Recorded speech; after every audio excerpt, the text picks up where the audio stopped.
पिछले 10 दिन से भाई मेरा दिल नहीं कर रहा था मैं वीडियो बनाऊं। वो इस वजह से कि भाई पाकिस्तान पहली दफ़ा भाई ग्रुप स्टेजेस में फारिग हो गया भाई T20 के अंदर। और हमने टॉप 8 के लिए भी क्वालिफाई नहीं किया। टॉप 8 के लिए जबकि हम समझ रहे थे कि हम इजीली क्वालिफाई कर पाएंगे, लेकिन भाई पाकिस्तानी टीम जो है पहले राउंड में भाई बाहर हो गई। तो मेरा दिल नहीं कर रहा था मैं वीडियो बनाऊं, लेकिन भाई साहब क्या करें, वीडियो तो बनानी है भाई, आपके लिए लेके भी आनी है। तो सबसे पहले तो भाई गैरी क्रिस्टन की बात करते हैं, जो पाकिस्तानी कोच है भाई। इनके बारे में थोड़ा सा आपको बताते हैं। ये बहुत ही अच्छे कोच हैं भाई, जो पाकिस्तान जो है वो हायर किया गया है भाई इनके लिए, टीम के लिए। तो पूरी दुनिया भाई इनको मानती है गैरी क्रिस्टन को। तो भाई साहब उन्होंने बयान दिया है कि जो है टीम में एक यूनिटी नहीं है भाई, यानी कि सियासत चल रही है। इसका मतलब है कि जो कोच है अगर ये बात कर रहा है तो भाई इसका मतलब है कि जो टीम में है भाई सियासत हो रही है, कप्तानी के रोले चल रहे हैं वहाँ पे।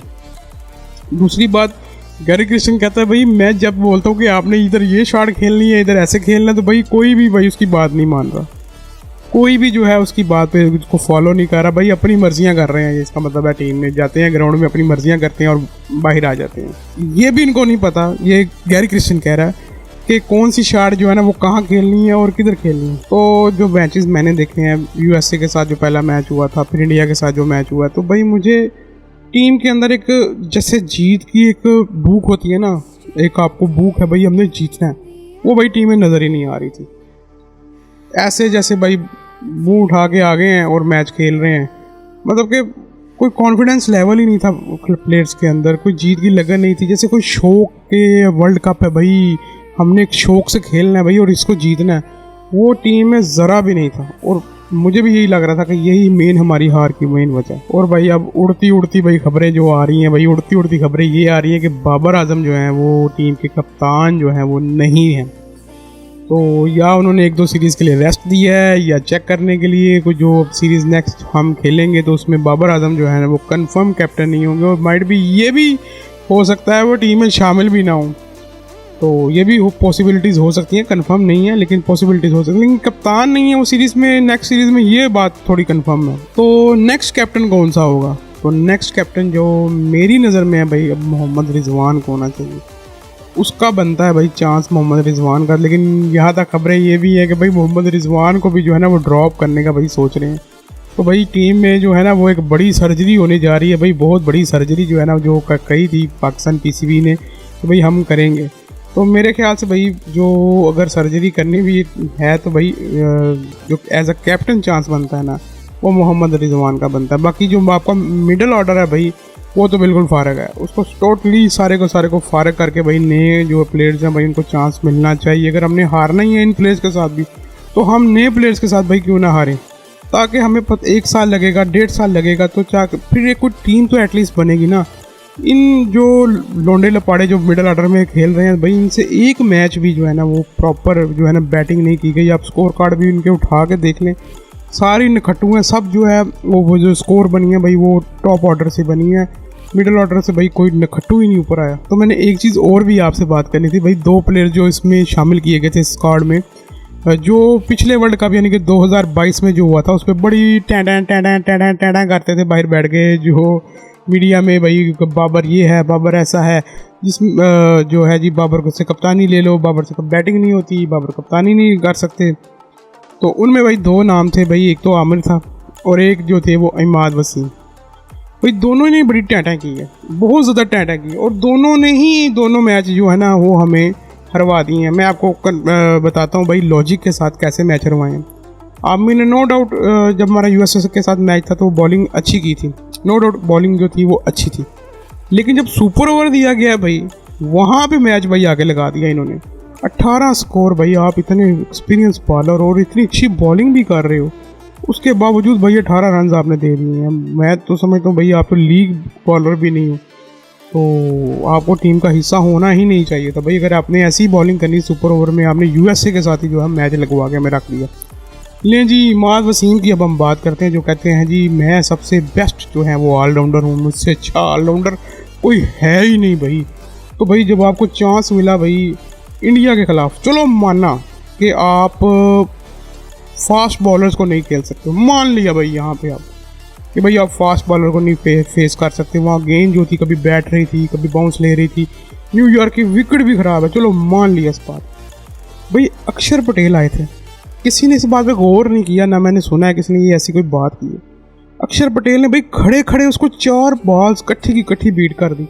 और वो ऐसे बीट हुए इमाद वसीम साहब जैसे कि वो एक लोअर ऑर्डर बैट्समैन है और वो जनाब बैटिंग करने आए हैं और घबरा रहे हैं और उनको पता ही नहीं है। और इस बात का भाई मैं समझता हूँ अक्षर पटेल को ना वहाँ मैन ऑफ द मैच होना चाहिए था, बजाय बुमराह या किसी और, पता नहीं अब कौन मैन ऑफ द मैच थे। उसने भाई खड़े खड़े 4 बॉल्स एक ही जगह पे रख के बीट कर दी और वो भी उसने कोई आगे पीछे नहीं की, एक ही जगह पे रख के बीट की भाई उसने। तो मैं तो समझ से भाई था वही 4 बॉल्स पे भाई कुछ चौके छक्के लगते हैं तो मेरे ख्याल से भाई स्कोर बन जाना था। अक्षर पटेल का ओवर एक ऐसा ओवर होना था जिसमें जो टर्निंग पॉइंट हो जाना था पाकिस्तान की जीत के लिए। लेकिन वहाँ भी भाई साहब इमाद वसीम साहब खड़े खड़े जो है ना वो बीट हो रहे हैं एक स्पिन की बॉल पे। तो समझ से बाहर है कि वो विकेट अगर फास्ट विकेट थी तो भाई स्पिन पे आपसे क्यों नहीं शॉट लगी। और आप खुद एक अच्छे स्पिनर हो और अच्छी बॉलिंग करते हो तो आप उसको समझ ही नहीं पाए। और जब इनको चांस मिला तो दोनों ने ही एक मैच उस यूएसए वाले मैच में आमिर साहब ने हरवा दिया और भाई इमाद वसीम साहब ने भाई हमें इंडिया के मैच में हरवा दिया। तो फिर कहते हैं भाई हमें चांस दो चांस दो चांस दो। भाई जीते मैच भाई आपने हरवा के हाथ में हमें हमारे पकड़ा दिए और आप चांस मांगने की बात कर रहे हो। भाई अभी तक पाकिस्तानी टीम की सर्जरी होते हुए नज़र नहीं आ रही। मैं चाह रहा हूँ कि भाई पाकिस्तानी टीम में सर्जरी हो और बड़े बड़े नाम जो है ना वो ड्रॉप हों और नए हमें नाम जो है ना वो दें और हमें पता चले कि भाई हमारा डोमेस्टिक जो स्ट्रक्चर है वो कितना मजबूत है। हमारे डोमेस्टिक लेवल पे भाई कितनी को टीम के जो लड़के हैं वो इंटरनेशनल लेवल पे एकदम से आगे खेल सकते हैं। कितनी अच्छी परफॉर्मेंस डोमेस्टिक में हो रही है तो इंटरनेशनल लेवल पे आगे होगी। तो मिडिल ऑर्डर तो मेरे ख्याल से सारे का सारा बदल देना चाहिए क्योंकि मिडिल ऑर्डर में कोई भी ऐसा प्लेयर नहीं है जो भाई विनिंग प्लेयर है या हर मैच में परफॉर्म करने वाला है। भाई कोई ना कोई तो परफॉर्म करे, वहाँ कोई परफॉर्म ही नहीं करता भाई। तो मिडिल ऑर्डर भाई सारा का सारा चेंज होना चाहिए और एक अच्छा स्पिन जो है ना ऑलराउंडर आना चाहिए। एक अच्छा फास्ट बॉलिंग में ऑलराउंडर आना चाहिए, अब्दुल रज़ाक की तरह भाई हमारे ऑलराउंडर में शामिल होना चाहिए। तो ये 2 चीज़ चेंजेस ऐसी होनी चाहिए जिसमें हमारे ऑलराउंडर जो है मिडिल ऑर्डर में ज़्यादा से ज़्यादा मैक्सिमम होनी चाहिए ताकि बॉलिंग हमारे पास ऑप्शंस हो और बैटिंग ऑप्शंस भी हों। हमारे पास अब ऑलराउंडर ही भाई ख़त्म हो गए, नीचे से ऑलराउंडर ही आना बंद हो गए भाई। पता नहीं इसकी क्या मेन वजह है कि अब अब्दुल रज़ाक, अज़हर महमूद जैसे ऑलराउंडर्स ही हमें नहीं मिल रहे। अगर ऑलराउंडर मिलते हैं तो स्पिन में मिलते हैं और वो स्पिन भी भाई उनकी बॉन्डी स्पिन नहीं होती है भाई, किसी काम की स्पिन नहीं होती भाई। अब हम बात करते हैं भाई हारिस रऊफ के ऊपर। हारिस रऊफ तो भाई अमेरिका में मज़े ले रहे हैं भाई, वर्ल्ड कप हार भी गए हैं तो भाई उधर वो मज़े अपने उड़ाई जा रहे हैं। और एक झगड़ा भी सामने आया है भाई कि वो माँ बहन की जो है उन पर गालियाँ निकाली गई हैं, यानी कि उनका ध्यान अवाम का जो है ना हटाने की एक कोशिश है कि भाई अवाम का ध्यान जो है ना वो हटा दें।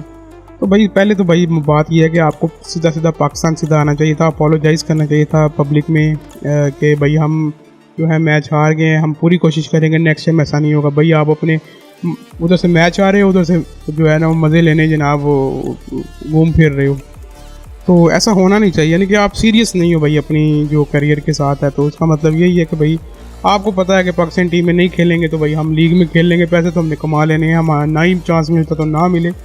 तो मेरे ख्याल से भाई सर्जरी होनी चाहिए। मैं इस चीज़ को समझता हूँ, किसी को गाली नहीं देनी चाहिए, किसी भी प्लेयर्स को। हम भी इस हक़ में नहीं है एज अ फैन के भाई जो गाली है वो किसी भी प्लेयर्स को निकालें, हम इसके ख़िलाफ़ हैं। जिसने भी किया गलत किया, लेकिन भाई जो आप उधर मज़े उड़ा रहे हैं, लोशे कर रहे हैं भाई आप अमेरिका के अंदर, उसको छोड़ के आप पाकिस्तान आए भाई, अपोलोजाइज़ करें पब्लिक में आके भाई। आप उस चीज़ को अपनी हार को जो है वो आप जो है वो अपने वो ऊपर एक्सेप्ट करें। आप उधर बैठ के तो भाई देखें जी मुझे माँ बहन की गालियाँ पड़ रही हैं तो भाई मैं जो है वो बुरा हुआ है भाई। तो भाई पाकिस्तान में आके इसको फेस करें ना। बाहर प्लेयर कोई यूएसए में दाखिला लेने के लिए चला गया, सुनने में यही आ रहा है कि कुछ प्लेयर्स यूएसए में एप्लीकेशन लेके चले गए भाई हमें दाखिला दे दो भाई क्रिकेट बोर्ड में, वो सॉरी क्रिकेट की टीम में। और कुछ भाई जो है वो तितर बितर हो गए, अमेरिका में बैठे हुए हैं और कुछ इधर उधर हो गए। तो मैं समझता हूँ कि पूरी टीम को इकट्ठा वापस आना चाहिए था और आके भाई अपनी हार को जो था वो एक्सेप्ट करना चाहिए कि भाई हम हारे हैं, हमारी गलती है, हम इस चीज़ को ठीक करेंगे। तो शायद उन्हें अंदाज़ा हो गया था भाई टीम में अब सर्जरी होने वाली है, हमारा कोई चांस नहीं है, तो यहीं से निकल जाए। तो ये तो हमारी भाई टीम का हाल है। तो क्या हम कर सकते हैं भाई, अब हम तनकीद ही कर सकते हैं इस चीज़ के ऊपर। तो यकीन माने टीम जो अंदर एक मोटिवेशन लेवल था मेरा कि भाई हम वर्ल्ड कप में एटलीस्ट, मेरा ज़हन तो ये था कि हम टॉप 8 में भाई ज़रूर खेलेंगे और टॉप 8 में 3 मैचेस एटलीस्ट और मिल जाने थे तो चलो टॉप 4 में ना भी जाते तो एटलीस्ट कुछ तो मैचेस और देखने को मिलते भाई पाकिस्तानी टीम के। एनीवेज अगर मिलते भी तो भाई वो डिज़र्विंग वैसे भी नहीं करते थे, क्योंकि मिलते भी तो तीनों के तीनों ही हार जाने थे मैच। तो बेहतर हुआ है भाई हम वापस आ गए हैं, टीम से बाहर हो गए हैं। तो अब हम मिलेंगे भाई आपको नेक्स्ट वीडियो में। नेक्स्ट वीडियो में भाई हम जो भी बात करेंगे भाई हम वर्ल्ड कप के ऊपर करेंगे। और आपने भी भाई कमेंट्स में मुझे लाजमी बताना है कि आपको ये मेरी वीडियो कैसी लगी है, और अगर बुरी भी लगी है तो भाई गाली छलियाँ निकाल दिया करो भाई, कोई मसला नहीं है आपका भाई सुनेगा, आपको जवाब भी देगा। तो भाई साहब मिलते हैं आपको नेक्स्ट वीडियो में, तब तक टेक सारा ख्याल रखिएगा, टेक केयर, अल्लाह हाफिज़, बाय बाय।